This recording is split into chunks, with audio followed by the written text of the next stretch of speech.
धान खरीद में किसानों को 3,100 रुपये प्रति क्विंटल देने का निर्णय लिया गया। सुभद्रा योजना के माध्यम से 1 करोड़ से अधिक माताओं और बहनों तक आर्थिक सहायता पहुंचाई गई। आयुष्मान भारत को लागू करके ओडिशा के परिवारों के लिए देश भर के अस्पतालों में इलाज का रास्ता खोला गया। आदिवासी विद्यार्थियों की पढ़ाई बीच में न छूटे, इसके लिए माधोसी हाथ खर्चा योजना शुरू की गई। महाप्रभु श्री जगन्नाथ जी के भक्तों की भावनाओं का सम्मान करते हुए श्री मंदिर के श्रद्धालुओं के लिए सारे द्वार खोल दिए गए, चारों 4 द्वार खोल दिए गए। डबल इंजन की ताकत मिलने से आज यहां चारों दिशाओं में विकास सुनिश्चित हो रहा है। साथियों, यहां बीते दिनों स्वच्छता को लेकर जो विशेष अभियान चला है, उसकी भी मुझे जानकारी मिली है और मैं देख रहा था सोशल मीडिया में तो सफाई अभियान छाया हुआ है। यानी स्वच्छता से स्वागत। मैं उड़ीसा की इस पहल के लिए यहां के नागरिकों का, सरकार का, मुख्यमंत्री जी का इस प्रशंसनीय पहल के लिए बहुत ही प्रशंसा करता हूं। आज भी यहां ओडिशा के विकास से जुड़ी अनेक महत्वपूर्ण परियोजनाओं का लोकार्पण और शिलान्यास हुआ है। इन परियोजनाओं पर लगभग 47,000 करोड़ रुपए खर्च किए जाएंगे। बिजली, सड़क, रेलवे, स्वास्थ्य और शिक्षा से जुड़ी इन परियोजनाओं से आप सभी लोगों को बहुत सुविधा होने वाली है। मैं इन परियोजनाओं के लिए उड़ीसा के लोगों को बहुत बहुत बधाई देता हूं। साथियों, हमारी सरकार उड़ीसा के संसाधनों को उड़ीसा की संभावनाओं में बदल रही है। उड़ीसा में बड़ा निवेश आए, यहां नए उद्योग लगे, इसके लिए उत्कर्ष ओडिशा जैसे अभियान चलाए जा रहे हैं। इसके तहत अब तक करीब 20 लाख करोड़ रुपए के निवेश प्रस्ताव मिल चुके हैं। 3.5 लाख करोड़ रुपए से ज्यादा की अनेक मेगा परियोजनाओं पर भी काम चल रहा है। उद्योगों के लिए अनुकूल वातावरण बने, इसके लिए उड़ीसा के समग्र विकास पर ध्यान दिया जा रहा है। नाथ जय मां किचकेश्वरी। मोर सबू भाई भौणी मां मौसी मानंको मोर नमस्कार। माननीय राष्ट्रपति द्रौपदी मुर्मू जी, राज्यपाल श्री हरिबाबू जी, यहां के लोकप्रिय मुख्यमंत्री मोहन चरण मांझी जी, उप मुख्यमंत्री कनकवर्धन सिंह देव जी, प्रवती परिदा जी, उड़ीसा के मंत्री गणेश सिंह खुंटिया जी, कृष्णचंद्र महापात्र जी, सांसद नवाचरण मांझी जी, मनमोहन सामल जी, बैजन पांडा जी, अन्य महानुभाव, भाइयों और बहनों, हमारा ओडिशा इन दिनों उत्सवों के आनंद में डूबा हुआ है। यहां का गणपर्व रज पिछले हफ्ते ही धूमधाम से मनाया गया है। महाप्रभु जगन्नाथ जी की रथ यात्रा की तैयारियां भी पुरजोश चल रही है। मयूरभंज के बारीपदा रथ यात्रा को लेकर भी उत्साह का माहौल है और इस सबके बीच ही लोकतंत्र का विकास का उत्सव भी चल रहा है। ओडिशा की बीजेपी सरकार ने अपने 2 साल भी पूर्ण किए हैं। इस मौके पर आप सबके बीच आना, मयूरभंज आने का ये सौभाग्य और इतनी बड़ी संख्या में आप सबकी उपस्थिति, ये अवसर मेरे लिए बहुत खास है। आपका अपनापन मुझे बार बार यहां खींच लाता है। मैं आप सभी का हृदय से बहुत बहुत अभिनंदन करता हूं और ओडिशा की जनता को डबल इंजन सरकार में विकास यात्रा की भी बधाई देता हूं, शुभकामनाएं देता हूं। साथ ही इस अवसर पर मैं पंडित रघुनाथ मुर्मू जी, डॉक्टर दमयंती बेसरा जी और श्री चरण हेम्ब्रम जी जैसी महान विभूतियों को भी नमन करता हूं। रघुनाथ मुर्मू जी ने संथाली भाषा के लिए ओल्ड चिकी लिपि का निर्माण किया था। हमारी सरकार ने संथाली भाषा में भारत के संविधान को प्रस्तुत किया है। ओडिशा की संतानों को पद्म सम्मान देकर सम्मानित किया है। पिछले 2 वर्षों में ओडिशा सरकार भी इन सभी विभूतियों के सपनों को पूरा करने में दिन रात पुरुषार्थ कर रही है। साथियों, आज का ये अवसर इसलिए भी विशेष है क्योंकि मयूरभंज की धरती पर पली बड़ी उड़ीसा की बेटी माननीय राष्ट्रपति जी हमारे बीच उपस्थित है। आज उनका जन्मदिन भी है। मैं राष्ट्रपति द्रौपदी मुर्मू जी को जन्मदिन की हार्दिक बधाई और शुभकामनाएं देता हूं। मैं उनके दीर्घायु होने और उत्तम स्वास्थ्य की कामना करता हूं। जगन्नाथ जी भगवान के श्री चरणों में प्रार्थना करता हूं। उड़ीसा की बेटी आज देश के इतने बड़े पद पर पहुंची है, हमारा मार्गदर्शन कर रही है। ये हम सभी के लिए बहुत गौरव की बात है। राष्ट्रपति जी का व्यक्तित्व, उनका उदार और सहृदय स्वभाव, राष्ट्र और समाज की सेवा के लिए उनका अटल समर्पण, उन्होंने मयूरभंज ही नहीं पूरे उड़ीसा की पहचान सशक्त की है। मैं इस अवसर पर उनका विशेष रूप से अभिनंदन करता हूं। साथियों, ये कार्यक्रम जब बना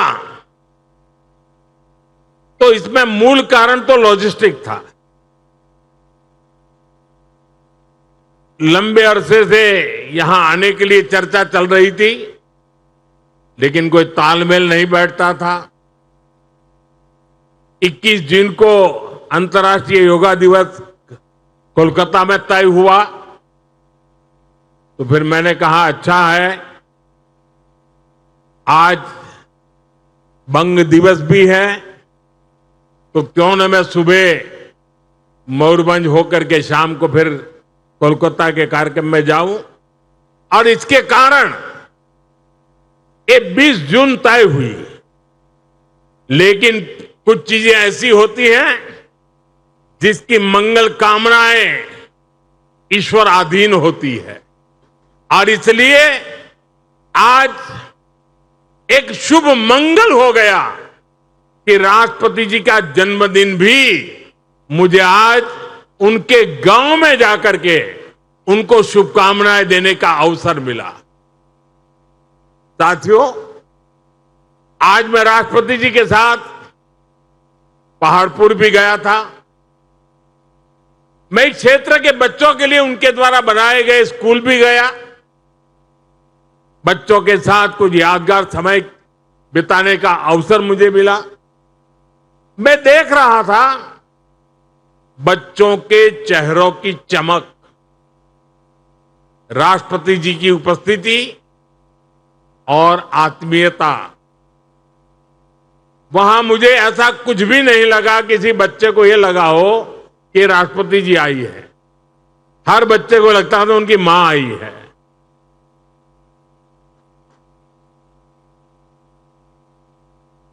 ये बच्चे भी बहुत भाग्यवान है। कैसे इस क्षेत्र के गरीब, वंचित और आदिवासी समाज के बच्चों को प्रेरणा मिल रही है, उन्हें देश के लिए कुछ बड़ा करने का आत्मविश्वास मिल रहा है। मैं राष्ट्रपति जी का आभारी हूं कि उन्होंने इन अनुभवों से गुजरने का आज मुझे अवसर दिया। ये मेरा दिन एक प्रकार से मेरी शिक्षा का दिवस था, कुछ सीखने का अवसर था मेरे लिए। साथियों, मैं आपको सरकार का ये निर्णय भी बताना चाहता हूं कि पहाड़पुर गांव को अब तेजी से सूर्यग्राम सोलर विलेज के रूप में विकसित किया जाएगा। यानी यहां हर घर में सोलर बिजली बने, इसे सुनिश्चित किया जाएगा। और हम तो बड़ा गर्व के साथ कह सकते हैं कि यही उड़ीसा है जहां कोणार्क में सूर्य मंदिर की एक पहचान है। वैसे ही पहाड़पुर सूर्यग्राम की पहचान बन जाएगा। सूर्यघर के ये पूरा गांव सोलर विलेज के रूप में पहचाना जाए, इस दिशा में काम तुरंत शुरू हो, ऐसी मेरा प्रयास रहेगा।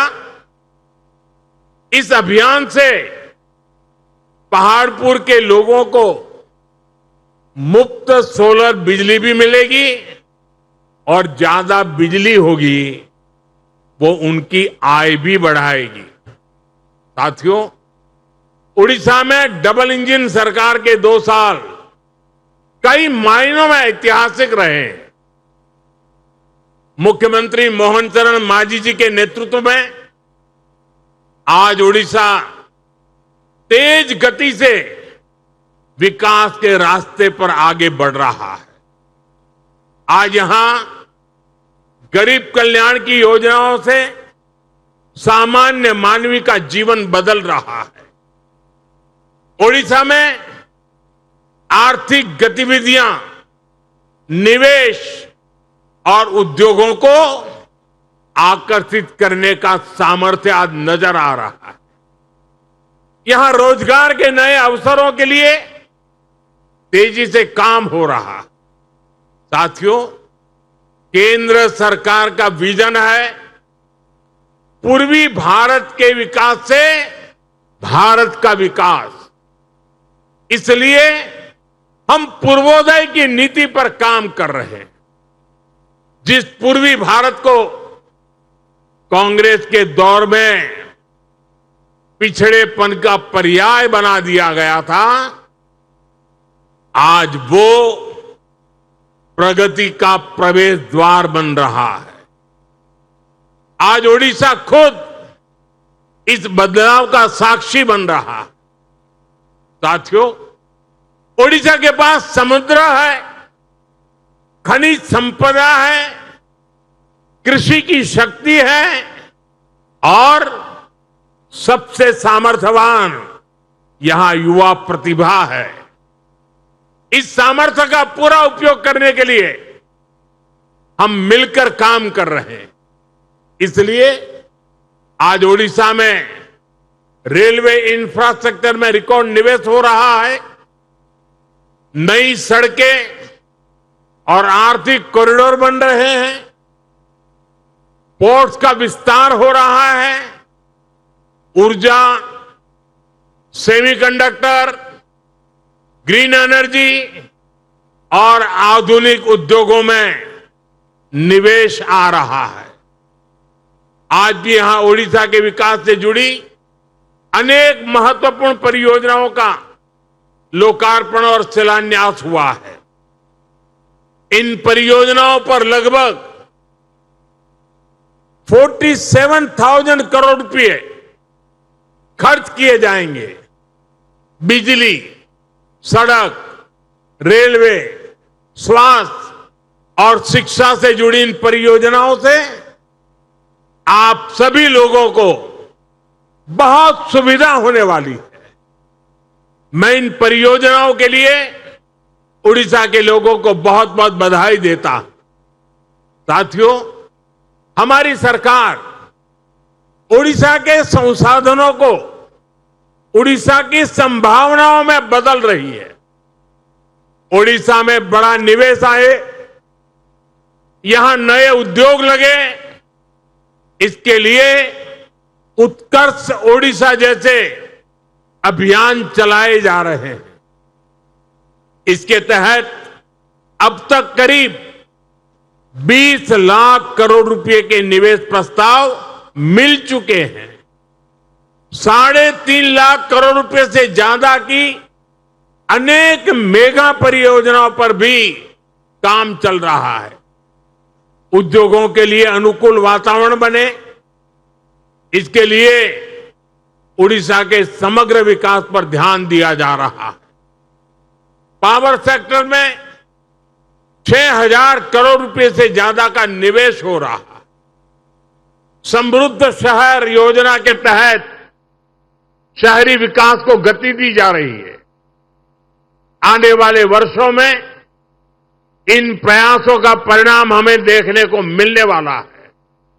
साथियों, डबल इंजन सरकार की डबल विशेषता यह है कि वो खुद जनता तक पहुंचती है। हमारा प्रयास है कि सामान्य नागरिक को किसी समस्या के समाधान के लिए अनावश्यक चक्कर न लगाने पड़े। इन्हीं प्रयासों का परिणाम है कि युवाओं, महिलाओं, किसानों और आम लोगों की अपेक्षाएं आज पूरी हो रही है। आप देखिए, धान खरीद में किसानों को 3,100 रुपये प्रति क्विंटल देने का निर्णय लिया गया। सुभद्रा योजना के माध्यम से 1 करोड़ से अधिक माताओं और बहनों तक आर्थिक सहायता पहुंचाई गई। आयुष्मान भारत को लागू करके ओडिशा के परिवारों के लिए देश भर के अस्पतालों में इलाज का रास्ता खोला गया। आदिवासी विद्यार्थियों की पढ़ाई बीच में न छूटे, इसके लिए माधोसी हाथ खर्चा योजना शुरू की गई। महाप्रभु श्री जगन्नाथ जी के भक्तों की भावनाओं का सम्मान करते हुए श्री मंदिर के श्रद्धालुओं के लिए सारे द्वार खोल दिए गए, चारों चार द्वार खोल दिए गए। डबल इंजन की ताकत मिलने से आज यहां चारों दिशाओं में विकास सुनिश्चित हो रहा है। साथियों, यहां बीते दिनों स्वच्छता को लेकर जो विशेष अभियान चला है, उसकी भी मुझे जानकारी मिली है और मैं देख रहा था सोशल मीडिया में तो सफाई अभियान छाया हुआ है। यानी स्वच्छता से स्वागत। मैं उड़ीसा की इस पहल के लिए यहां के नागरिकों का, सरकार का, मुख्यमंत्री जी का इस प्रशंसनीय पहल के लिए बहुत ही प्रशंसा करता हूं, संतोष व्यक्त करता हूं। साथियों, स्वच्छता हमारे जीवन शैली का हिस्सा होनी चाहिए, हर रोज की आदत होनी चाहिए। मैं यहां स्वच्छता अभियान से जुड़े सभी लोगों का हृदय से बहुत बहुत अभिनंदन करता हूं। साथियों, मैंने अपने जीवन का कुछ महत्वपूर्ण कालखंड जनजातीय क्षेत्रों में एक वॉलेंटियर के रूप में काम करते हुए बिताया है। माननीय राष्ट्रपति जी तो वर्षों तक ऐसे क्षेत्रों में चुनौतियों का सामना करती रही है। आप और हम जानते हैं कि जनजातीय क्षेत्रों में जीवन की सुविधाएं आसानी से नहीं पहुंचती थी। इसलिए हमारी सरकार ने जनजातीय विकास को बहुत प्राथमिकता दी। हमने ऐसे इलाकों को सुविधाओं से जोड़ने के लिए धरती आबा जनजातीय ग्राम उत्कर्ष अभियान शुरू किया। इसके तहत स्वास्थ्य, शिक्षा, सड़क, आवास से जुड़े विभाग मिलकर के सर्वांगीण विकास के लिए काम कर रहे हैं, ताकि वहां रहने वाले लोगों की कठिनाइयां दूर हो सके। इसी तरह पीएम जनमन अभियान तो राष्ट्रपति जी के साथ हुई चर्चाओं का, उनके मार्गदर्शन का ही परिणाम है। ये विशेष रूप से देश के ऐसे जनजातीय समूहों के लिए हैं जो जनजातीय समुदाय में भी सबसे पीछे रह गए हैं। ऐसे जनजातीय समुदायों तक अब सरकार स्वयं चलकर उनके गांव, उनके दरवाजे तक पहुंच रही है। साथियों, आदिवासी समाज के उत्थान के लिए हम आदिवासी युवाओं को शिक्षा और रोजगार के अवसरों से जोड़ रहे हैं। इन बच्चों को पढ़ाई की बेहतर सुविधा मिले, इसके लिए देश में करीब 500 एकलव्य मॉडल स्कूल खोले गए हैं। करीब 750 एकलव्य स्कूल स्वीकृत किए गए हैं। प्री मैट्रिक और पोस्ट मैट्रिक लेवल पर 1.5 करोड़ से अधिक आदिवासी बच्चों को सैकड़ों करोड़ रुपए की स्कॉलरशिप दी गई है। मुझे ये बताते हुए भी खुशी है कि यहां मयूरभंज में एक और नवोदय विद्यालय बनाने के लिए भी स्वीकृति दे दी गई है।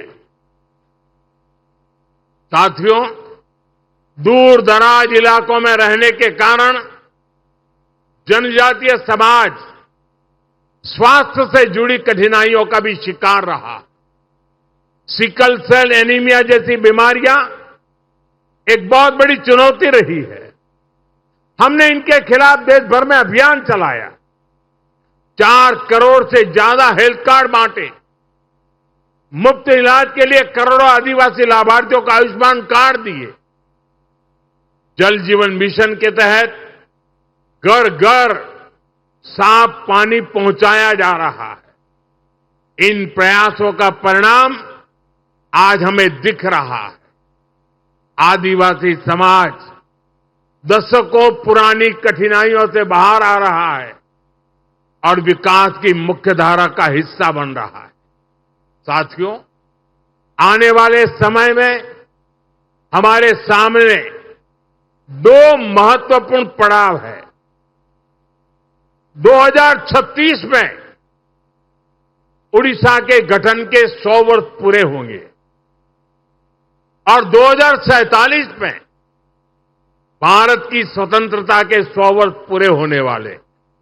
यानी उड़ीसा और देश का लक्ष्य एक ही दिशा में है। ओडिशा की अर्थव्यवस्था मजबूत होगी तो भारत मजबूत होगा। मुझे ओडिशा के सामर्थ्य पर भरोसा है। हमें मिलकर ओडिशा को विकास की बुलंदियों पर पहुंचाना है। साथियों, कल 21 जून को अंतर्राष्ट्रीय योग दिवस भी मनाया जाना है। ज्ञान और योग की धरती ओडिशा, योग यहां के संस्कारों का हिस्सा रहा है। मैं ओडिशा की धरती से पूरे देश से, पूरी दुनिया के लोगों से आह्वान करता हूं, आप सब ज्यादा से ज्यादा संख्या में योग दिवस में हिस्सा लें। मैं एक बार फिर आप सभी को आज के अवसर और विकास परियोजनाओं की बहुत बहुत बधाई देता हूं। मैं माननीय राष्ट्रपति जी का विशेष रूप से आभार प्रकट करता हूं कि मुझे उनके साथ उनकी कर्मभूमि को देखने का मौका मिला। एक बार फिर उन्हें जन्मदिन की बहुत बहुत बधाई, बहुत बहुत धन्यवाद। जय जगन्नाथ, जय जगन्नाथ, जय जगन्नाथ।